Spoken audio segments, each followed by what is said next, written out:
우리가 흔히 이 은밀하다라는 그런 단어를 쓸 때는 뭔가 겉으로 드러나지 않는, 그러니까 감추고 싶을 때 또 많이 사용하죠. 또 그러한 상황을 우리가 은밀하다라는 단어로 이렇게 표현하기도 합니다. 그래서 은밀히 감추고 은밀히 드러내지 않아서 그 속이 깊어 알기 어려운 경우가 참 많습니다. 근데 이 단어를 오늘 이 말씀을 보니까 하나님께서 하고 계십니다. 은밀하다. 3절의 말씀 보면 내가 알지 못하는 크고 은밀한 일을 내게 보이리라. 은밀하다라는 단어를 하나님께서 사용하셔요.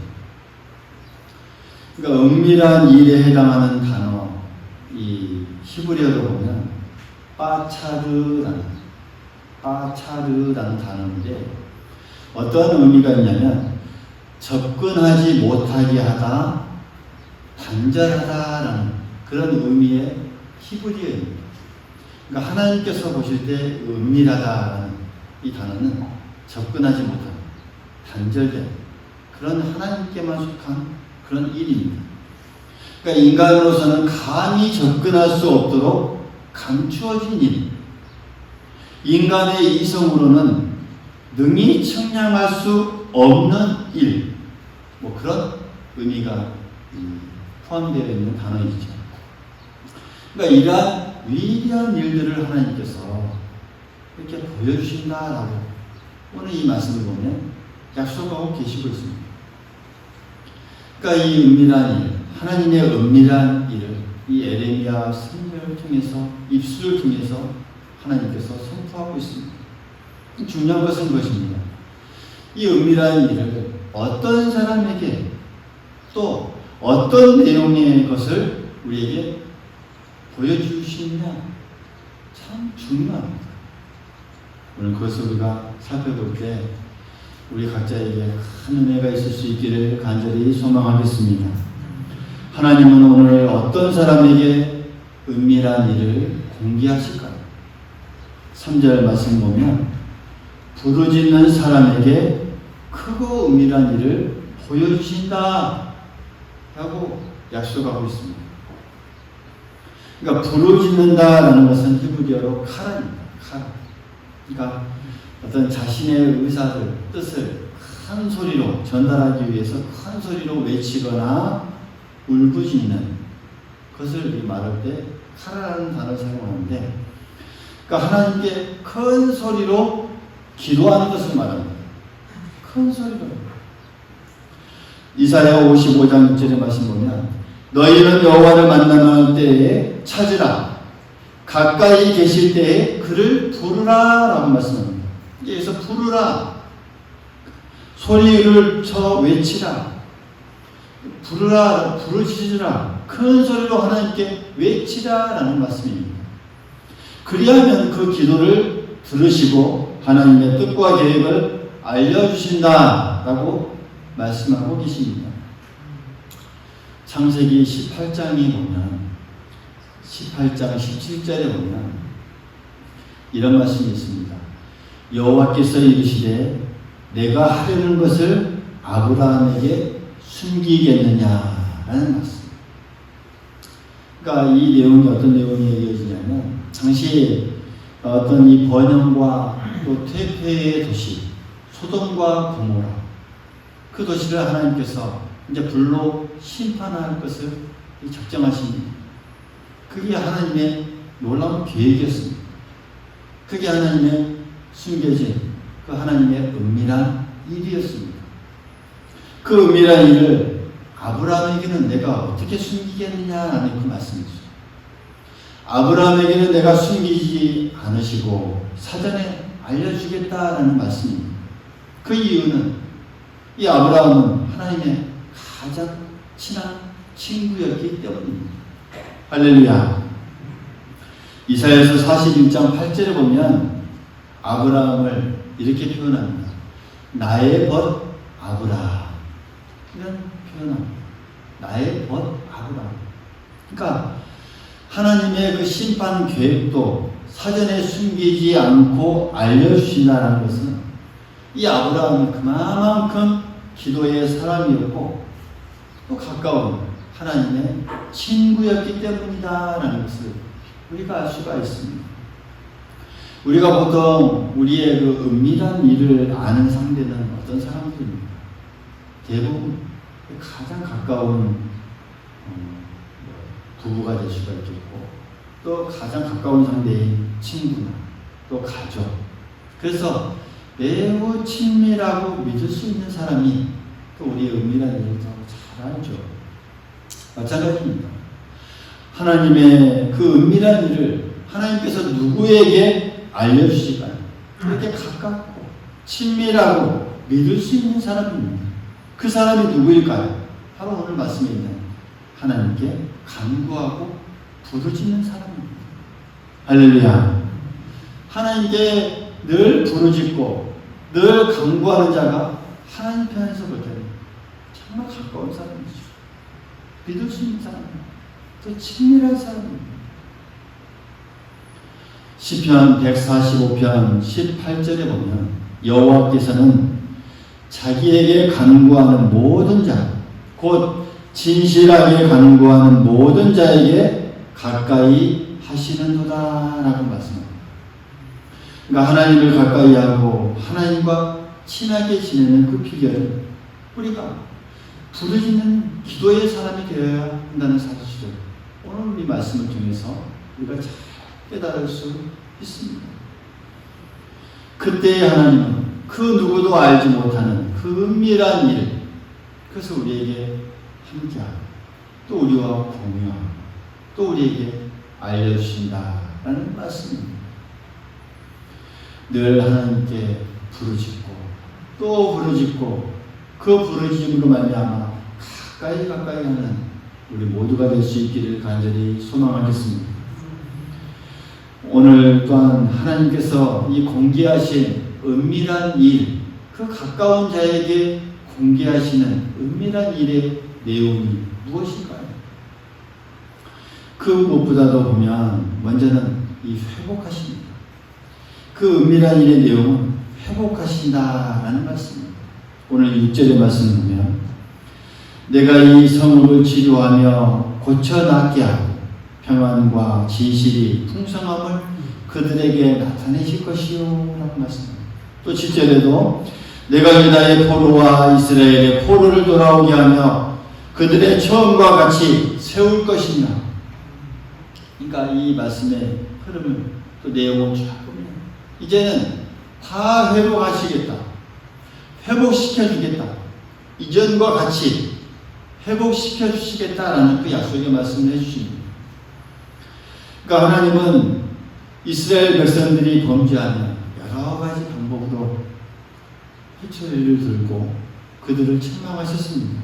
그 중에 하나가 이방 나라를 들어서 이방 나라를 사용하시면서 그 이방 나라로 하여금 이스라엘 백성에게 회초리로 사용하셨습니다.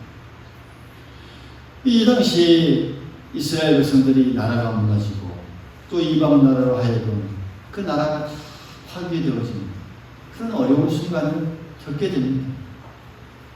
그러나 영원히 벌하지 않으시고 다시금 예루살렘 성을 회복하고 포로들을 돌아오게 하고 그들을 다시 세워주겠다라는 것이 이 오늘 우리 6절과 7절의 말씀의 내용입니다. 근데 그 당시의 상황을 겪는 그 이스라엘 백성들의 이 모습에서 이 당시의 상황에서 이러한 장래의 회복에 대한 하나님의 계획은 정말 많은 사람들에게 어떻게 보면 감추어져 있었던 것입니다. 그러니까 이성적으로 그들이 쉽게 받아들이기 어려운 정말 놀랍고 위대한 정말 상상하기조차 쉽지 않는 그런 어떻게 보면 은밀한 내용입니다. 감추어진 내용입니다. 이러한 하나님의 이 계획은 백성들에게는 알지 못하는 것이요.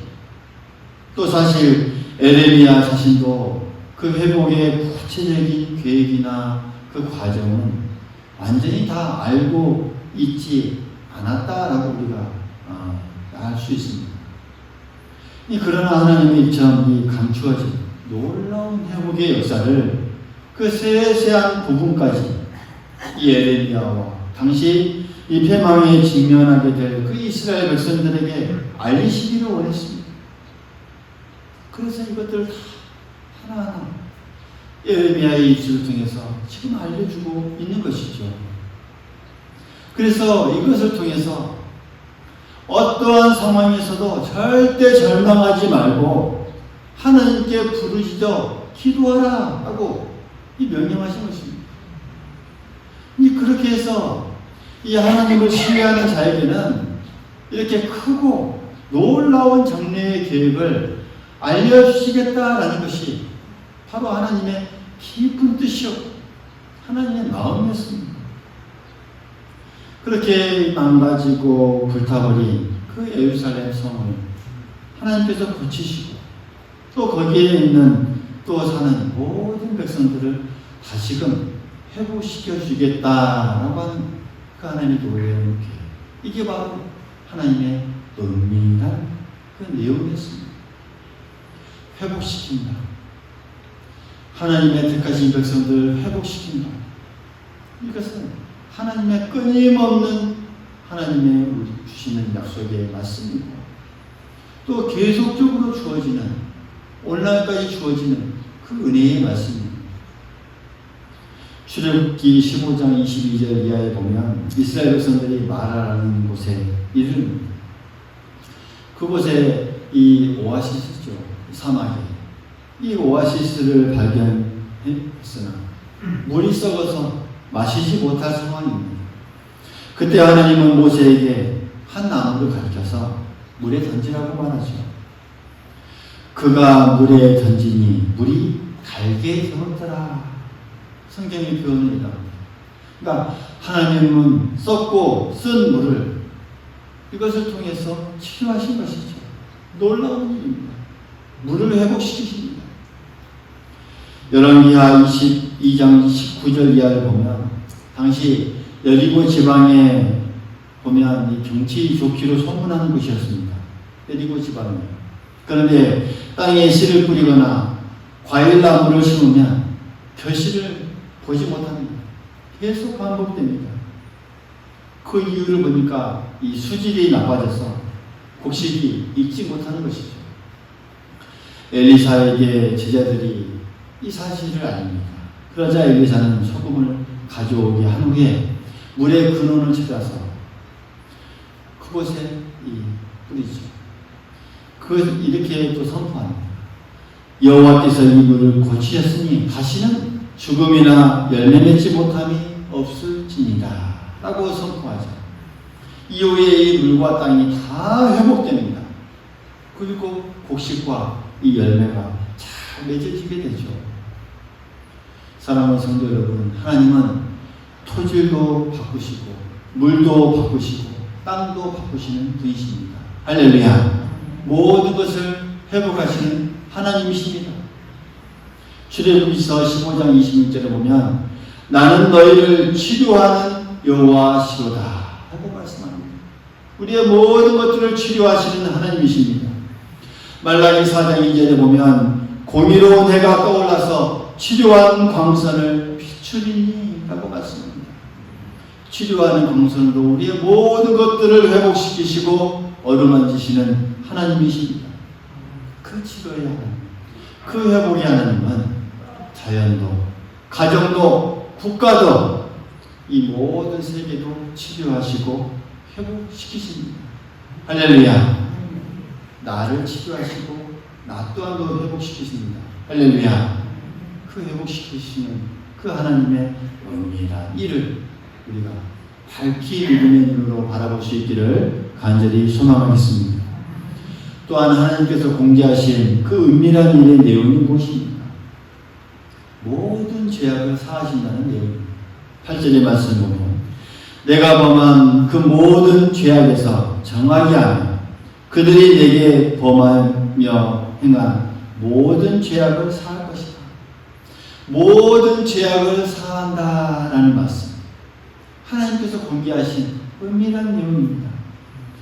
하나님께서 이스라엘을 회복하신 데 있어서 가장 큰 걸림돌은 이 죄의 문제였습니다. 죄악의 문제.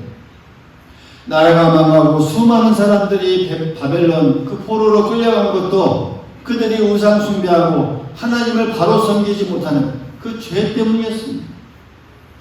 문제는 이스라엘 백성들 그 자체로는 이 죄를 짓지 않을 능력도 없었고 죄를 없앨 수도 없었습니다. 해결할 힘이 아무것도 없었습니다. 우리가 알다시피 죄의 결과는 하나님 앞에 철저한 사망입니다. 사망입니다. 누구라도 죄를 지으면 심판받고 멸망받을 수밖에 없는 게 하나님께서 정해놓은 법칙이고 진리입니다. 그 누구도 벗어날 수 없습니다.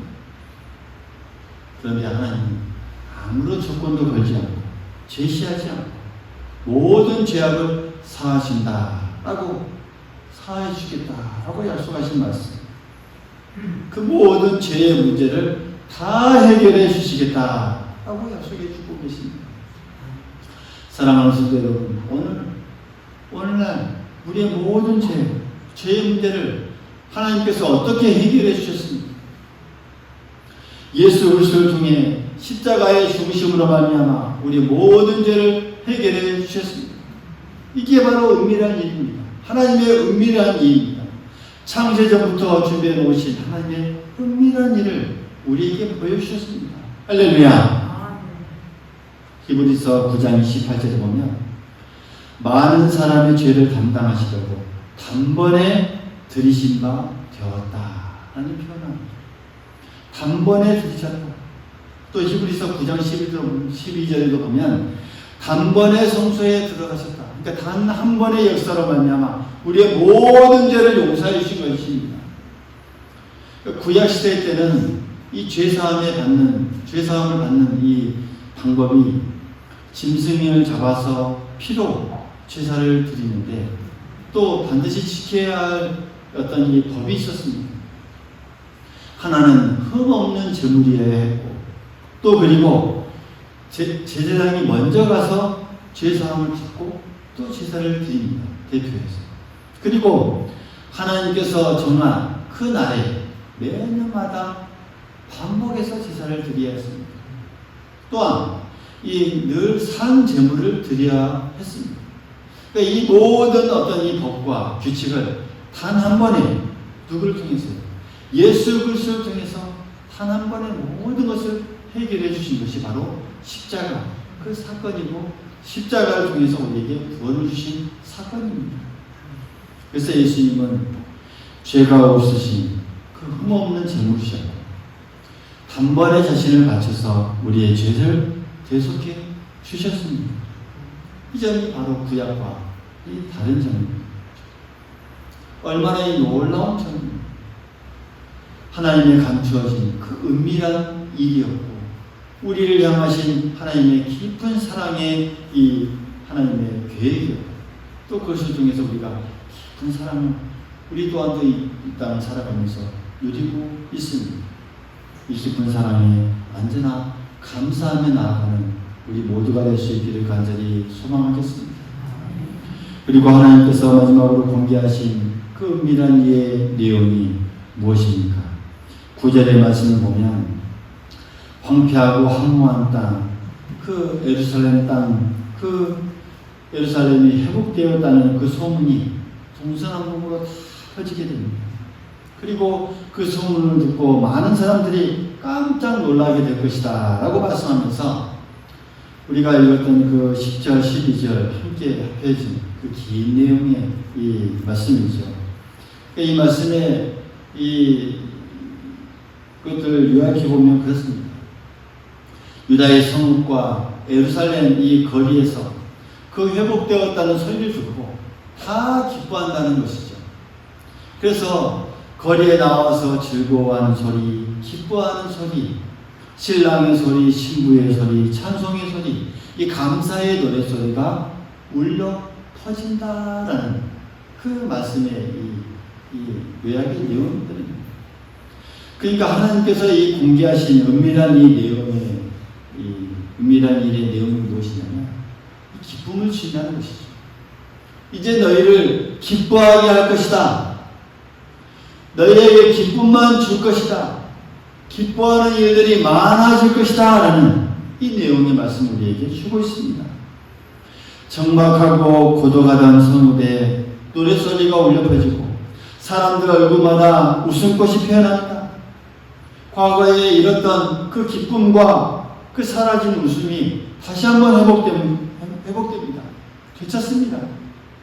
중요한 것은 잃어버렸던 기쁨, 즐거움, 웃음, 노래를 하나님께서 다시 찾아주신다라는 그런 말씀입니다. 할렐루야. 오늘도 우리도 마찬가지입니다.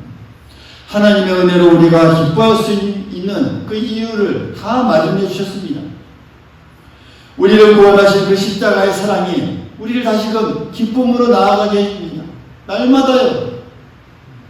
그 구원의 은혜를 생각할 때마다 우리가 기뻐합니다. 즐거워합니다. 십자가의 은혜로 주신 그 천국의 소망이 우리를 날마다 기뻐하게 합니다. 때로는 힘들고 어렵지만 그 하늘의 천국의 소망을 바라볼 때마다 어떻습니까? 또 기뻐할 수 있습니다. 그러니까 바울은 그러한 모습들을 우리에게 늘 생각하라라고 말하면서 기뻐하라라고 말하죠. 데살로니가전서 5장 16절에 보면 뭐라고 말씀합니까? 따라해 봅니다. 항상 기뻐하라. 그러니까 구원의 은혜를 바라보면서 천국의 은혜를, 천국의 그 소망을 바라볼 때마다 이 감옥에 갇혀있던 그 바울이 그렇게 기뻐하고 그렇게 또 기뻐할 수 있는 이유가 무엇이었습니까? 그것을 우리가 알려줍니다. 그러면서 그가 말하죠. 항상 기뻐하라. 항상 기뻐하라. 데살로니가 후서 3장 16절에 보면 평강의 주께서 친히 때마다 일마다 평강 주시기를 원하노라. 그러니까 우리가 어떻게 기뻐할 것인가 라는 이 가닥을 잡아주는 그 말씀이죠. 주님께서 우리에게 평강을 주실 텐데 그 평강으로 항상 기뻐하라는 말씀입니다. 할렐루야. 기뻐할 수 있기를 간절히 소망하겠습니다. 주님께서 주신 그 평강을 가슴속에 부여잡고 늘 기뻐할 수 있기를 간절히 소망하겠습니다. 주님께서도 직접 말씀하셨습니다. 평안을 너희에게 주시노니 곧 나의 평안을 너희에게 주노라. 내가 너희에게 주는 이 평안은 세상이 주는 것과 같지 아니하리라. 할렐루야. 세상이 주는 그런 평안과 다른 평안을 주님께서 주십니다. 요한복음 20장 19절에도 보면요. 부활하신 주님께서 제자들에게 만나서 먼저 말씀하신 내용이 무엇입니까? 너희에게 평강이 있을지어다. 할렐루야. 평강. 이 평강을 선포하셨습니다. 사랑하는 성도 여러분, 우리가 예수님 그리스도를 믿고 또 하나님께 받아 누리는 이 행복, 기쁨, 즐거움, 구원, 감사, 이 평안, 이 모든 것이 우리에게만 알려주지 은밀한 일입니다. 할렐루야. 물론 믿는 사람들에게는 알려진 은밀한 일이고 믿지 아니하는 사람들에게는 알 수 없는 은밀한 일입니다. 우리에게 은밀한 일을 보여주셨고 또 경험하게 해주셨습니다. 우리는 이 중요한 결론을 주목해야 합니다. 회복도 하나님이 하십니다. 할렐루야. 죄사함도 하나님께서 해주십니다. 잃어버린 것도 다시 찾는 것도, 잃어버린 것을 다시 찾는 것도 하나님께서 하신다는 것, 우리가 깊이 기억할 수 있기를 간절히 소망하겠습니다. 오늘날 이 무너져버린 경제, 또 우리의 건강들, 또 우리의 가정들, 또 우리 사회, 또 우리의 모든 무너져버린 이 신앙, 이 모든 시대를 살아가는 우리들에게 경제 회복도, 건강 회복도, 가정 회복도, 신앙 회복도 하나님께서 해 주셔야 가능합니다. 할렐루야. 하나님께서 해 주실 줄 믿습니다. 우리의 모든 이 회복을 바라보면서 또 우리에게 날마다 이 하나님의 은밀한 일을 우리에게 보여주신 그 은혜들을 바라보면서 날마다 하나님께 가까이 갈 수 있기를 간절히 소망하겠습니다. 가까이 부르짖고 나아가는 자, 그런 사람이 하나님이 그 은밀한 일을 공개하는 사람이고 가장 가까운 사람입니다. 오늘 이 말씀을 기억하면서 우리가 한 주간도 믿음 안에서 승리의 발걸음을 우리가 살아갈 수 있기를 바라겠고, 날마다 주시는 그 은밀한 일을 우리가 가슴속에 섬기면서 그 은혜를 따라 믿음을 따라 살아가는 우리 모두가 될 수 있기를 간절히 소망하겠습니다.